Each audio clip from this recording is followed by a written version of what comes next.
Muito boa noite, ou bom dia, ou boa tarde, eu sei lá que horas você está assistindo esse nosso pequenino programa. Sejam muito bem-vindos a mais um episódio do Vida de Teacher.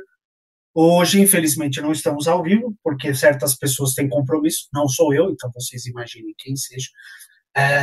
Para quem está chegando agora, meu nome é Jaime, sou professor de inglês há 30 anos, trabalhei num monte de escolas de idiomas, sempre em escolas de idiomas, e a gente botou esse podcast para falar um pouco disso e trazer também dicas para os alunos. Minha parceira de podcast é a Alice. Alice, muito boa noite. Boa noite, gente. Boa noite, Jaime. Eu sou a Alice, eu trabalho como professora de inglês faz 30 anos também. Eu fiz outras coisas antes disso. E nós vamos falar sobre metodologias de ensino de inglês. Na verdade, se aplica a idiomas em geral, mas vamos falar mais especificamente sobre inglês. Nós vamos compartilhar uma tela com vocês e vamos falar sobre as diversas metodologias. Então, não vai embora, não. Parece chato, mas não é. E o assunto é legal, a gente vai falar a maioria das escolas que usa cada metodologia.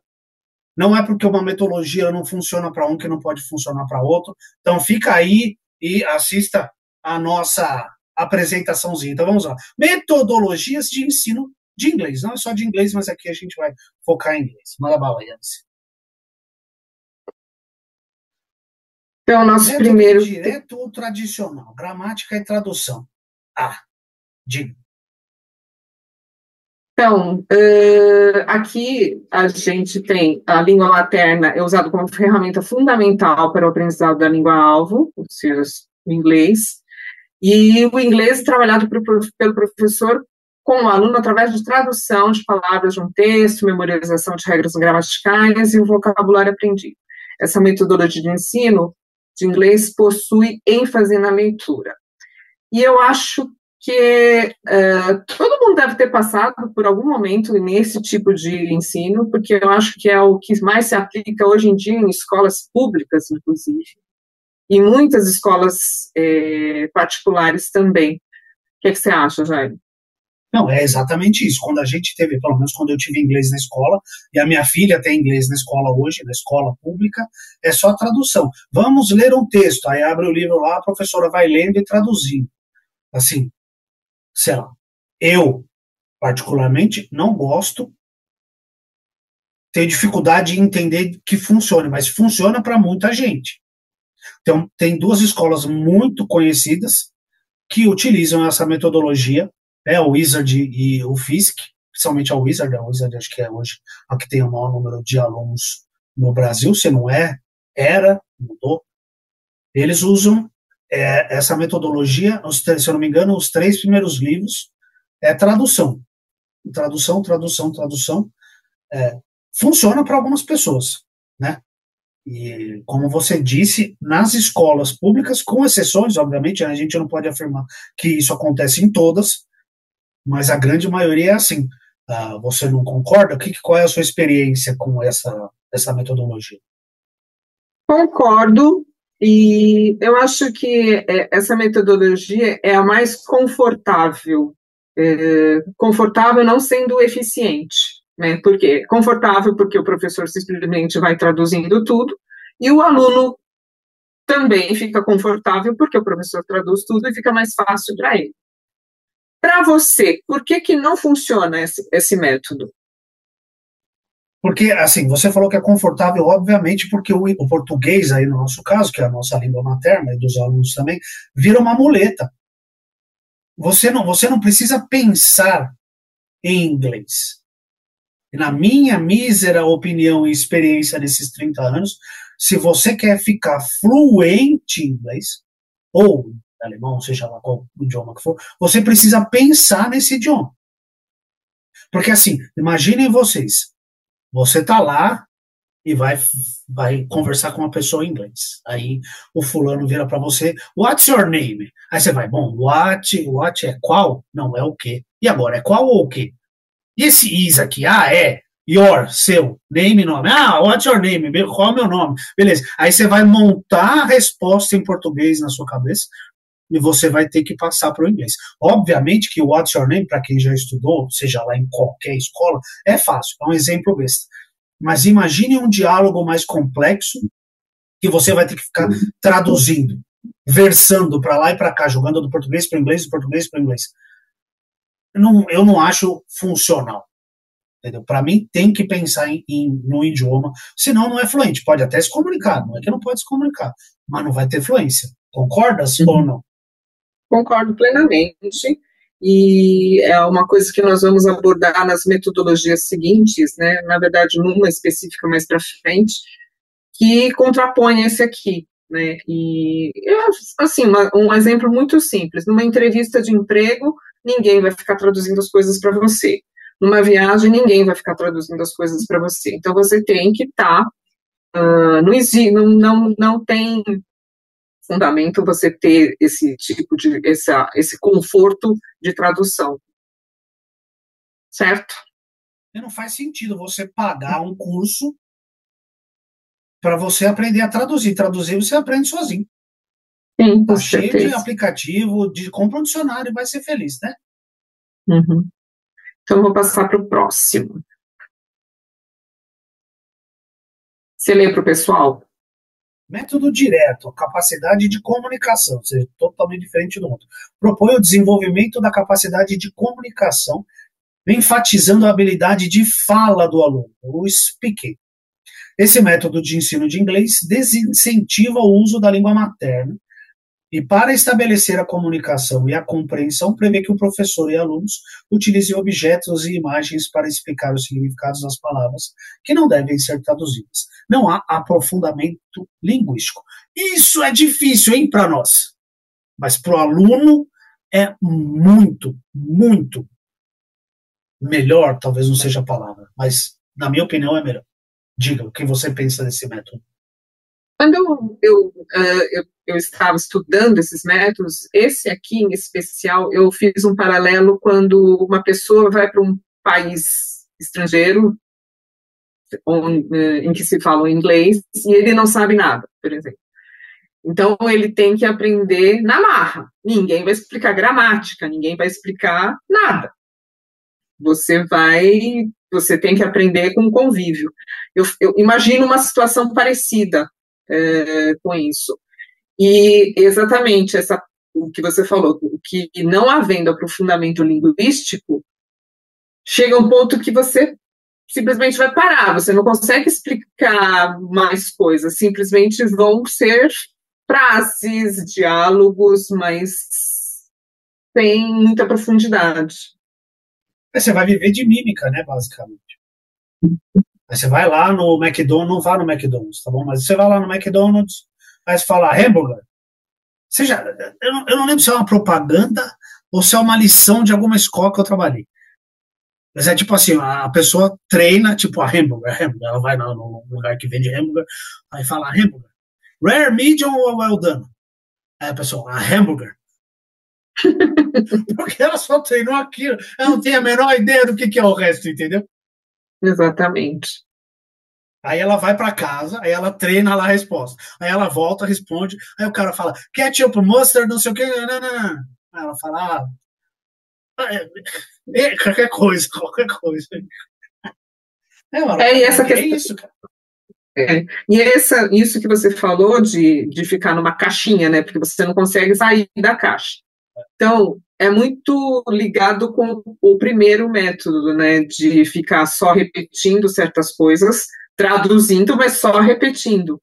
E não conseguir sair daquele mundo, né? Porque a gente usa essa habilidade, principalmente ali do fim de não traduzir, de usar objetos e imagens, em outros métodos que tem mais para frente, para você não ter que traduzir. Porque tem coisas que você, às vezes, com o inglês que o aluno tem, não consegue entender. Então você faz mímica, você pula, você traz um objeto, mostra, né? Por que você vai explicar o que é pen, se você pode mostrar para o aluno, né? Então você pode usar algumas coisas desse aqui nos outros também. Sim. Daí, nós viemos para este aqui, que é o método audiolingual. E daí, o objetivo é tornar o aluno fluente na língua, privilegiando a comunicação oral. A escrita ocupa uma posição secundária. Coloca o professor como modelo a ser seguido, enquanto os estudantes participam passivamente, retendo e repetindo as sentenças apresentadas por meio de exercícios de transformação e substituição. Aqui a aprendizagem acontece através da repetição e memorização. Quando eu vi esse aqui, eu lembrei muito de... Hoje em dia não tem, mas antigamente tinha muito aquelas fitas que se compravam, tem em bancas, né, com revistas, para você aprender inglês, e você ficava ouvindo as fitas. Eu nunca fiz isso, mas eu sei que tinha, de você ficar ouvindo e praticando, ouvindo e praticando. Não sei se isso te lembra isso.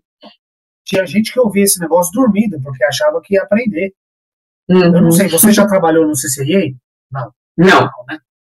Então, se tiver a galera do CCIA assistindo, eles vão saber. Lá, a metodologia é outra, não é essa, mas tinha um bendito de um exercício que chamava drills. E era exatamente isso aí. O sujeito falava uma frase, tipo, my pen is blue. Aí ele falava red. Aí o aluno tinha que falar, my pen is red. Orange. My pen is orange. É isso aqui tudo. Só que é um pedacinho. E esse exercício era um inferno na terra para os alunos. Porque a metodologia era outra e tinha só um tequinho disso aqui. Eu também não gostava desse negócio aí, não. Porque ele vai ficar só ouvindo, repetindo, não tem escrita. Para mim é capenga. Mas beleza. E eu acho que esses 3 métodos, eles, isso que você estava falando, né, que acabam sendo chatos, né, então não há uma abertura para uma certa criatividade. E hoje em dia, principalmente, que é uma coisa que a gente tem discutido também, por que as pessoas não continuam estudando, param tantas vezes, que é um tema que a gente quer levantar numa próxima conversa, essa falta de criatividade que há, eu acho que nesses 3 métodos, ou seja, você sempre vai fazer a mesma coisa, nada vai ser diferente, e o aluno ele não espera nada, já sabe que vai fazer a mesma coisa, as mesmas frases, as mesmas substituições. Não sei se você tem essa mesma impressão. Então, mas aí, é por isso que eu acho que tanta gente estuda nessas escolas. Porque o aluno, ele quer se, muitos, né, ou uma boa parte, quer se sentir confortável, ele não quer ser desafiado. Ele quer se sentir confortável. Ele, tipo assim, opa, hoje eu aprendi a falar pão, água, café. Tá, monta uma frase aí, não consegue. Escreve a palavra, talvez não consiga, dependendo se for esse terceiro método aqui. O cara ouviu coffee. E aí, meu filho, como é que escreve? Não sei. E aí? Então, eu acho que são capengas. Eles são capengas, eles são incompletos, mas eles deixam os alunos confortáveis. E é por isso que tanta gente estuda e quer traduzir. Não precisa ser só nessas escolas. Você tem aluno particular, eu também tenho. Às vezes você está se matando para tentar explicar. Titi, fala logo esse negócio em português. Como é que fala esse negócio aí? Não é? Já aconteceu com você, já aconteceu comigo, acontece com todo mundo. Não, com certeza. Você acaba se rendendo. Porque a gente é levado pelo perfil do aluno também, né? E chega um momento em que a gente tenta bater na tecla de que não se pode traduzir, mas tem gente que vai ficar pedindo, você vai, pronto, traduz. Então, isso que você quer? E quando você explica super bem, a pessoa entende e ela fala, tal coisa em português. Falo, meu querido, se fosse para falar em português, eu mesmo tinha falado no começo. Eu não precisava ficar 5 minutos explicando esse negócio. Com certeza. Tem uma certa preguiça, às vezes, também, né? Sim. É isso que você falou, não gostam de ser desafiados, né? E estudar não é só idiomas, qualquer estudo é um desafio, né?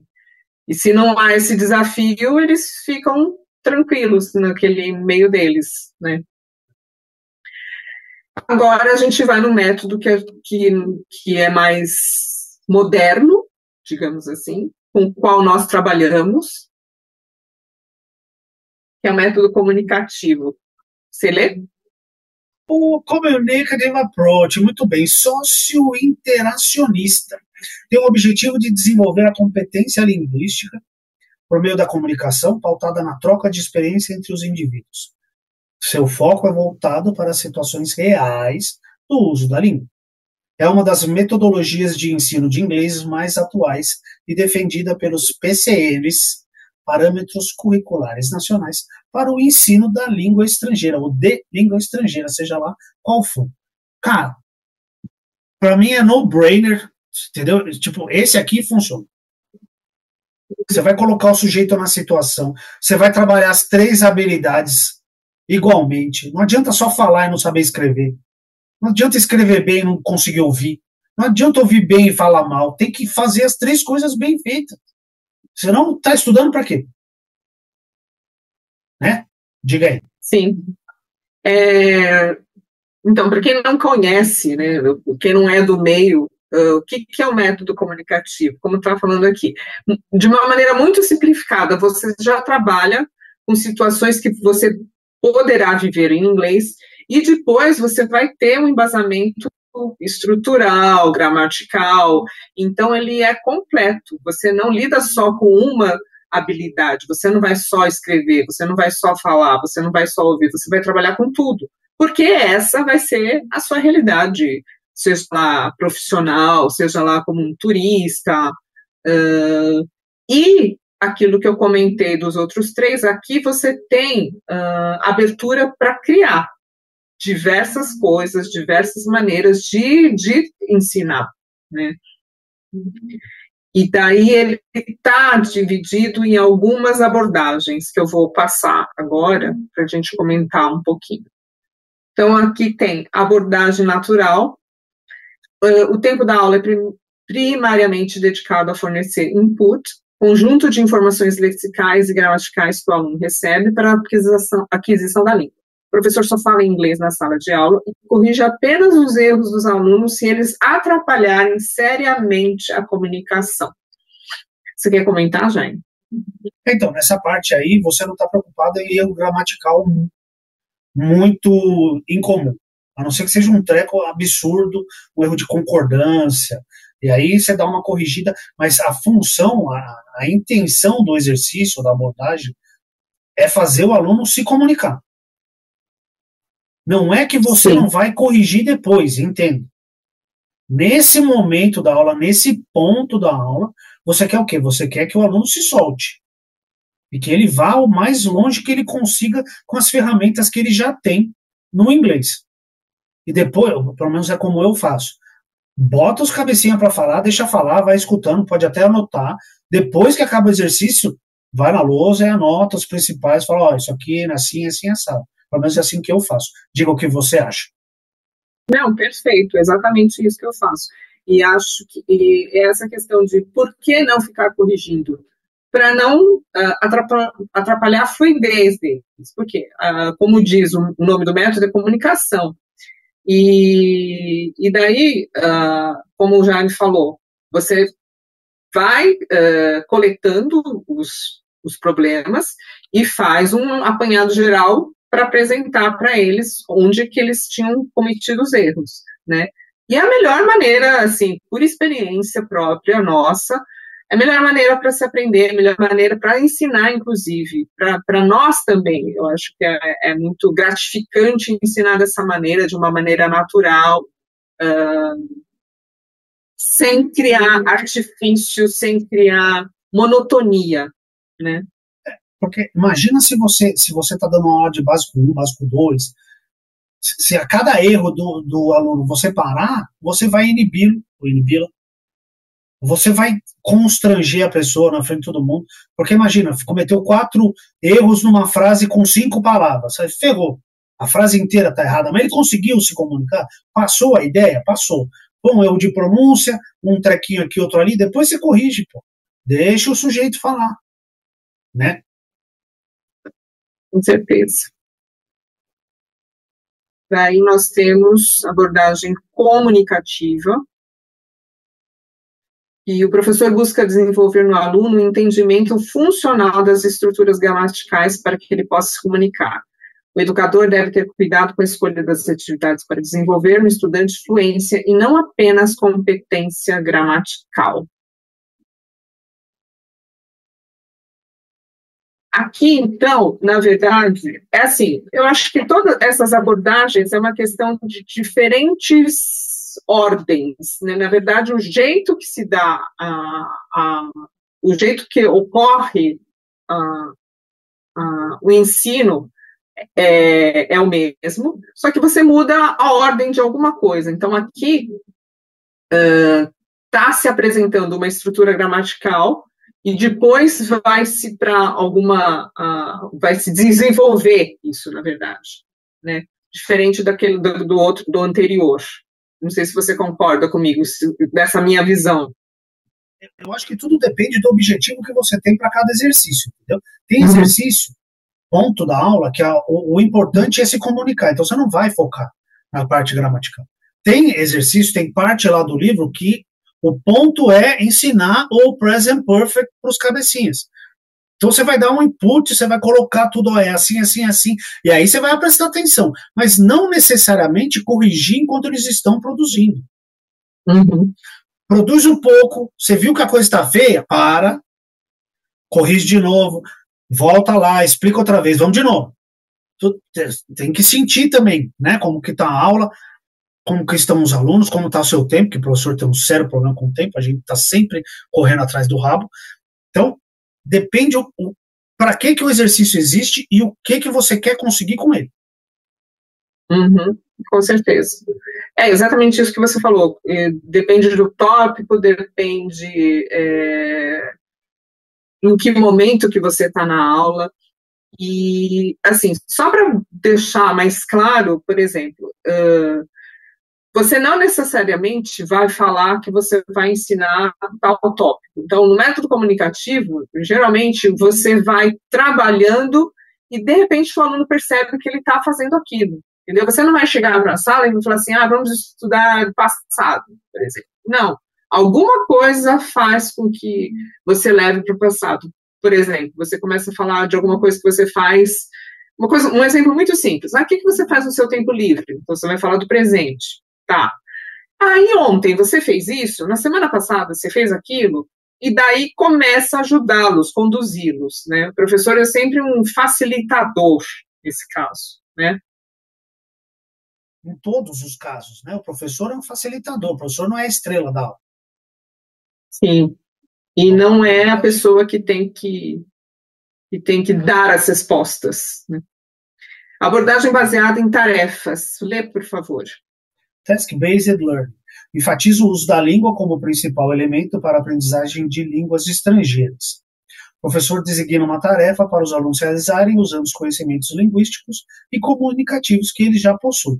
Ou seja, é mais um tipo de exercício que normalmente esse aí você faz já no fim da unidade ou no fim da aula, quando você já deu um monte de input, está cheio de coisa a cabeça dos cabecinhas, eles precisam usar aquilo tudo junto e conseguir passar para frente a ideia da maneira mais correta possível, né? Todas essas abordagens, né, então, que nós estamos falando da ordem e depende de qual tópico, de como você está dando, é importante o quê? O professor tem que, acima de tudo, estudar o que você vai dar, né? O que eu quero dizer, o que parece meio óbvio, mas não é. O que eu quero dizer, assim, você tem que estudar um todo, né? O que é essa aula que eu vou dar? Qual o objetivo daquela aula? Então, qual desses métodos eu vou usar? Né? Então, isso é muito importante para facilitar, inclusive, para você dar aula. Né? E uma coisa que eu acho muito importante é você se sentir confortável com como você vai dar essa aula, né?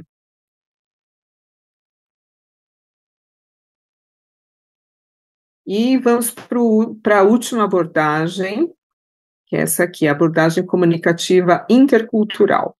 Jaime, você lê? Os componentes da competência comunicativa consistem em atitudes interculturais, conhecimentos que o indivíduo possui sobre os grupos sociais, habilidades de interpretação e de relação, habilidades de descoberta e de interação e consciência crítica cultural. Visa desenvolver indivíduos que sejam falantes interculturais ou mediadores capazes de se engajar com complexidades e identidades múltiplas, evitando os estereótipos. Isso aí é a galera avançada, certo? Já aprendeu lá o que precisava da gramática, se bem que a gente aprende a vida inteira, tá? Mas ok. Tu foi lá, fez o intermediário, os básicos, os intermediários, avançado 1. Aí você precisa abrir a mente. Você vai chegar nessa parte aí. Sim. Então você é mais exposto, não é, já, como o Jaime falou, passa um pouco já daquela etapa em que você está aprendendo, na verdade, você acaba desenvolvendo melhor as suas habilidades, provavelmente com assuntos mais sofisticados, se é que se pode dizer isso, mas e com ênfase em intercultural, com ênfase intercultural, ou seja, para você conhecer melhor as outras culturas, porque estudar um idioma não tem como você estudar qualquer idioma sem você estar inserido na cultura daquele idioma. Então, há pessoas que isso parece óbvio, mas não é. Há pessoas que acabam simplesmente, não sei, estudando inglês, mas sem se envolver com o inglês. Hoje é muito raro acontecer uma coisa como essa. Mas há pessoas que acham que não é necessário, e sim, é necessário sim, você está inserido dentro daquela cultura também. Fica tranquila, isso a gente está num momento do mundo que o óbvio precisa ser dito sempre. Então, é isso aí mesmo. Tem gente, eu vejo isso muito no espanhol, que o povo acha que aprende espanhol sem precisar se conectar ou a algum país ou alguma cultura que use o idioma. Não dá, cara. Quer dizer, até dá para você aprender o idioma, mas é muito mais legal você aprender se inserindo culturalmente num país que usa aquele idioma, que tem aquele idioma como língua mãe. Porque você vai ouvir uma música, você vai assistir um filme, você vai assistir uma série, você vai ler um livro naquele idioma. Porque senão você está aprendendo para quê também? Só para usar no trabalho, ou para viajar? Mesmo viajar, você vai viajar para um país que usa, você vai viajar para a Espanha. Você não vai querer aprender culturalmente sobre a Espanha? Ou se for mais pobre que nosso professor, você vai para a Argentina, para o Chile, vai aqui para toda a América do Sul, basicamente, que só a gente que não fala espanhol essa desgraça. Então, como que você não vai querer saber? E mesmo que você não queira, você acaba se interessando. Não é porque você fala, ok, eu tenho as minhas aulas 2 vezes por semana. Eu quero mais. Onde eu vou achar esse mais? Eu tenho dinheiro para pagar 5 vezes por semana de aula para o professor? Talvez não tenha. Então eu vou procurar no YouTube, numa série, num livro, como eu já disse, num filme. Então, culturalmente, para mim é impossível separar aprender um idioma e não se ligar à cultura de pelo menos um país que use esse idioma, né? Com certeza.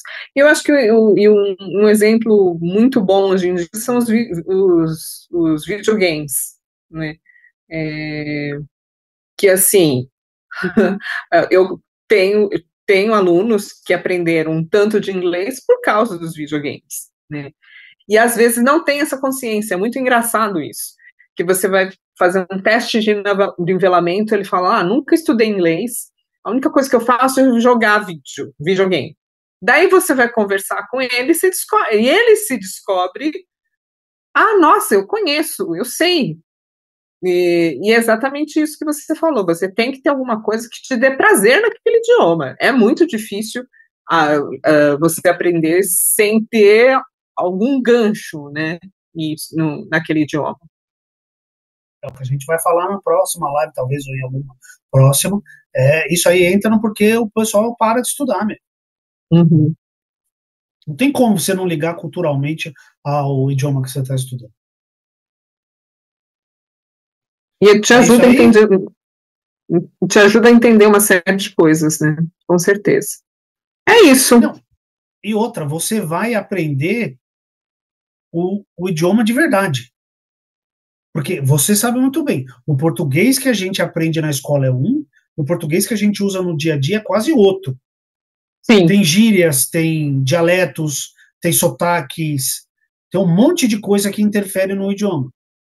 Então, falando no inglês, por exemplo, o inglês que é falado no Texas é diferente do inglês que é falado em Nova York, e é diferente do Nova York falado pelos negros, pelos latinos, pelos brancos, que é diferente do inglês da Inglaterra, que é diferente do inglês da Austrália. Como que você não vai procurar essas diferenças, né? Se você está querendo aprender de verdade. Quer aprender de verdade, precisa se ligar à cultura do país, ou pelo menos de um país. Às vezes não precisa, não. Agora, da Inglaterra, da Austrália, legal. Pô. Com certeza. Enfim, o nosso objetivo aqui foi mostrar para vocês os diversos tipos de métodos. Como o Jaime colocou no começo,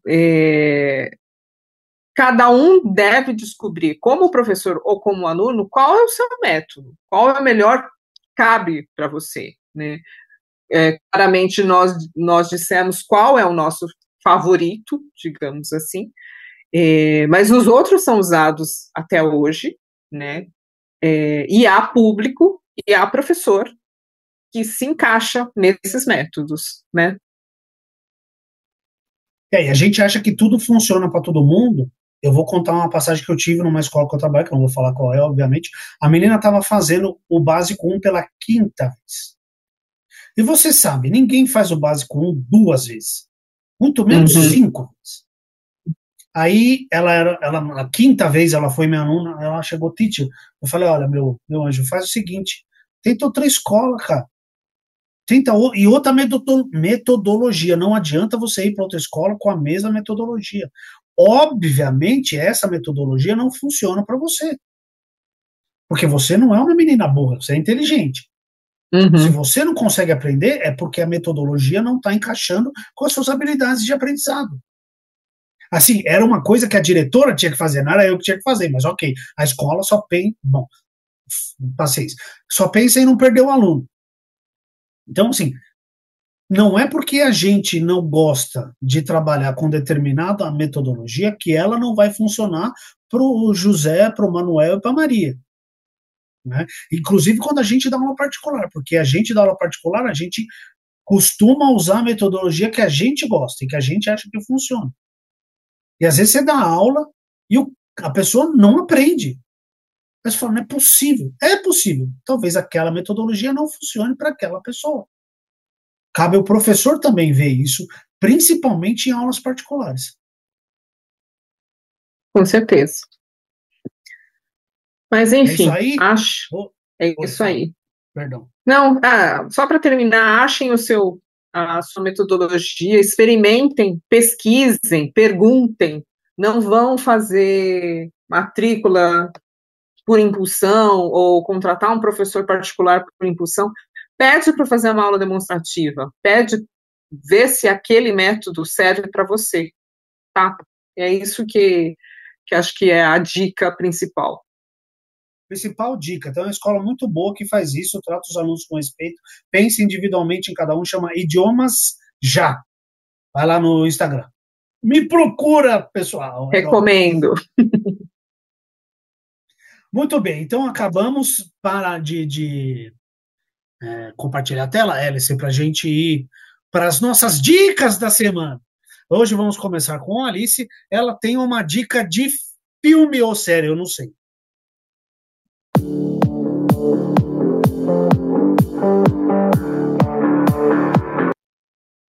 É uma série, na verdade é um documentário, se chama Somebody Feed Phil, Alguém Alimente Phil. Esse Phil, ele é um roteirista americano, a série mais famosa que ele fez foi Everybody Loves Raymond, que é uma comédia bem antiga, e daí ele faz esse documentário visitando diversas cidades pelo mundo, experimentando a comida daquele lugar, Mas o mais interessante dessa série, desse documentário, é ele conhecer as pessoas, ele conhecer a cultura, assim, não é fantástico, assim. E ele não come só as melhores comidas dos melhores chefes, ele vai para o mercadão do lugar, ele vai para os botecos, ele vai para todos os lugares. Tem episódio, no Brasil foi feito no Rio de Janeiro, e é bem interessante. E ele é uma pessoa simpaticíssima, ele traz a família dele para a série, é muito legal. É o tipo da série que você tem que assistir quando você quer espairecer.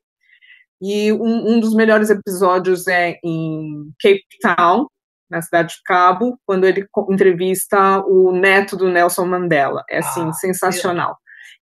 Então é histórico também, é divertimento. Então procurem, tá na Netflix. Eu realmente recomendo para vocês relaxarem. E qual é a... fazia no Raymond? Ele era o roteirista. Ah, tá, achei que ele era ator, aparecia lá. A esposa dele parece que atuou um tempo lá também, enfim. Muito bem, não assisti porque eu já não tenho Netflix mais, para ninguém ficar te zoando.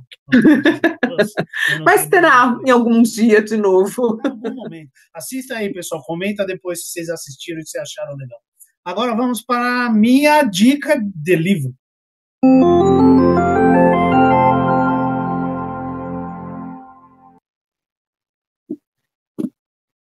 Eu pensei num monte de livro, eu ia trazer outro, não era esse, mas hoje eu tô tão emputecido da vida que não dá para ser outro a não ser esse aqui. Maus. Eu amo história em quadrinhos. Se você não ama história em quadrinhos, a sua vida tá muito vazia e sem sentido nenhum. É do... Cadê o nome do cara? Do Art Spiegelman. Ele conta a história do pai dele, aqui, em quadrinhos. Então, Hitler, genocídio, Auschwitz e o caramba. Então, e ele portrays, eu ia falar, ele mostra os judeus como ratos e os nazistas como gatos. E assim, é fantástico, e eu vou falar um negócio para vocês assim, eu não conhecia isso até que um professor de história da minha filha pediu para ela ler, e eu comprei, eu falei, mas o que é isso aqui? História em quadrinhos? Cara, eu preciso ler esse negócio. Eu li em um dia, e já li acho que 2 outras vezes de novo. Eu devia mandar isso aqui de presente para aquele imbecil daquele genocida do Netanyahu, que está fazendo com Gaza o que o Hitler fez com eles. Tá? Porque quem não viu o vídeo lá da menininha e não chorou essa semana, você tá podre por dentro. Então, assim, quem não sabe história está fadado a repeti-la. Leiam Maus. Leiam. Se tiver dinheiro sobrando, compra o MetaMouse também, que explica o mouse. Pronto. Posso só complementar esse seu comentário? Porque esse livro, ele traz a história para uma coisa mais palpável para quem não gosta de história e vai querer saber sobre história. Quadrinho serve para isso também, não à toa eles lançaram o Sapiens em quadrinhos também, para a molecada poder ler, e vai sair alguma obra pela Companhia das Letras de algum clássico nacional, já não lembro mais qual é, que é em quadrinhos também. Eles estão passando algumas coisas para quadrinhos de obras clássicas e tal. É muito legal. História em quadrinhos é legal pra caramba. Maus é legal pra caramba. Ganhou o prêmio Eisner, ganhou uma porrada de prêmio. Isso aqui é muito bom e necessário. Leia. É isso aí, Alice Maria. Eu queria que aquele ser humano não existisse mais, mas ok, isso não é o tópico do nosso vídeo. Não só ele quanto outros, mas enfim. Hã? Não só ele como outros, mas enfim. Ah, tem gente demais. Como é que é? This planet is two people we. Mas então, é isso aí, pessoal. Espero que vocês tenham curtido esse vídeo. Eu tenho um comentário importantíssimo a falar. A nossa última live teve uma visualização legal pra caramba. A gente está quase nos 80, 100 visualizações e míseros 17 likes. Isso não existe. Ninguém morre, não mata. Clica aqui o dedinho, tá? Clica, like o vídeo, curtam o vídeo, se inscrevam no canal, Comentem se vocês já assistiram a série que a Alice indicou, se vocês já leram Maus, se vão ler. O que vocês pensam? Não fala o que vocês pensam do mundo, não, que não é o tópico dessa live. Alice, muito, muito obrigado. Mais um prazer fazer mais um videozinho com você. E é nóis. Eu também agradeço muito, muito obrigada. Obrigada, pessoal. Comentem, curtam, se inscrevam e mandem sugestões também, tá bom?